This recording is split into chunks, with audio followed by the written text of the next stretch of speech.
Aqui no meio de tanta euforia. Senhor presidente, a primeira vítima de qualquer guerra, e aqui nós estamos numa guerra de narrativas, é a verdade. Infelizmente, e quando a verdade é a primeira vítima, sofrem aqueles que têm menos poder. A questão nessa CPI, que está sendo esquecida, é que nós estamos lidando com pessoas, com famílias, com seres humanos. E eu acredito que taxá-los de golpistas é muita crueldade. Podemos chamá-los de patriotas ou até de vândalos. Sobre o plano de trabalho da relatora, ele já foi traçado e o sentimento que eu tenho é que o relatório está contaminado. Afinal de contas, a relatora, na sua declaração antecipada, chamando de golpistas as pessoas que estavam no dia 8 de janeiro, não tornam ela isenta, né? Então está contaminado já o seu relatório e eu não sei o que faremos daqui para frente. Senhor presidente, as pessoas aqui gostam muito de fazer, né, um cronograma do golpe, selando aqui senhorinhas de 80 anos de idade, mulheres e crianças sem arma de fogo.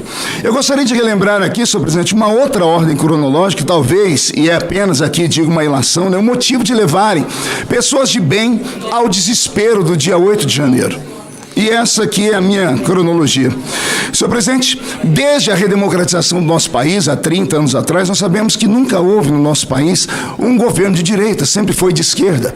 Mesmo chamando Fernando Henrique Cardoso de direita, e ele mesmo tentou dar entrevista dizendo assim, eu não sou de direita, mas rotularam ele. Nós sabemos que tanto ele, Lula, eram amigos no início. Então, desde a redemocratização, o nosso país foi governado por esquerdistas.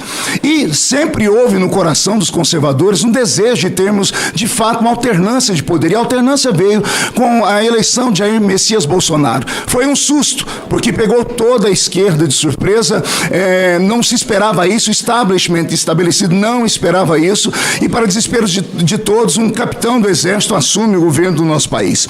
O povo estava agora respirando ares de um pouquinho de lutas desse povo que respirava a esperança. Em 8/4/2020, começou-se toda uma luta contra Bolsonaro. O STF, por exemplo, garantiu em 8 de abril de 2020 autonomia para os estados e municípios que adotassem medidas de isolamento social, o que era contra o que foi determinado pelo governo federal. Em 29 de abril de 2020, o Dr. Ramagem, que está aqui do meu lado, foi impedido de assumir a diretoria-geral da Polícia Federal por ser amigo da família Bolsonaro, mas nós estamos vendo que agora está alguém sendo eleito para um cargo talvez muito maior, e essa pessoa também é amiga de alguém e ninguém fala nada sobre isso.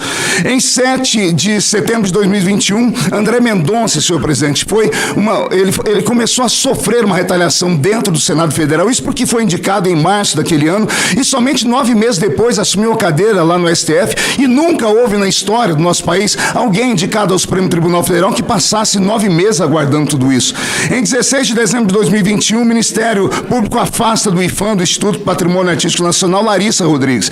Em 3 de março de 2022, o STF decidiu, por exemplo, manter a demarcação de terras indígenas com a FUNAI, proibiu o governo federal de monitorar servidores antifascistas. Em 29 de agosto de 2022, uma ação contra empresários, no final de agosto, o ministro Alexandre de Moraes do STF autorizou a operação da Polícia Federal contra aqueles que eram apoiadores do presidente Bolsonaro. Em 20 de setembro de 2022, um decreto de armas foi derrubado pelo ministro Fachin. Em 18 de outubro de 2022, o ministro 4, no artigo 11, diz que isso é crime, é campanha eleitoral antecipada que não podia ser feita.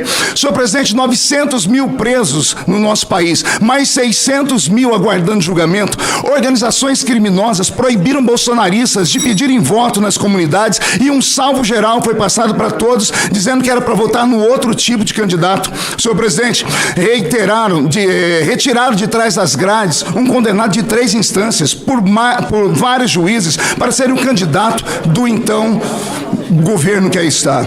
Senhor presidente, milhares de inserções de rádios na campanha eleitoral foram veiculadas, ou deixaram de ser veiculadas do candidato dos conservadores por conta de todas essas coisas. Essas pessoas se viram aflitas, abandonadas e foram para frente dos quartéis pedir ajuda, como determina a Constituição Federal, pessoas honestas e pessoas que estavam ali sem nenhum tipo de arma pesada. Chamá-las de golpistas é crime, é crueldade, e os olhos de Deus estão vendo tudo isso. Que essa CPI faça de fato justiça e não, mais uma vez, haja como justiceiros com pessoas que não têm como nós o direito de fala e poder se defender. Essa é a minha fala, senhor presidente. Muito obrigado. Presidente. Obrigado, deputado. Presidente,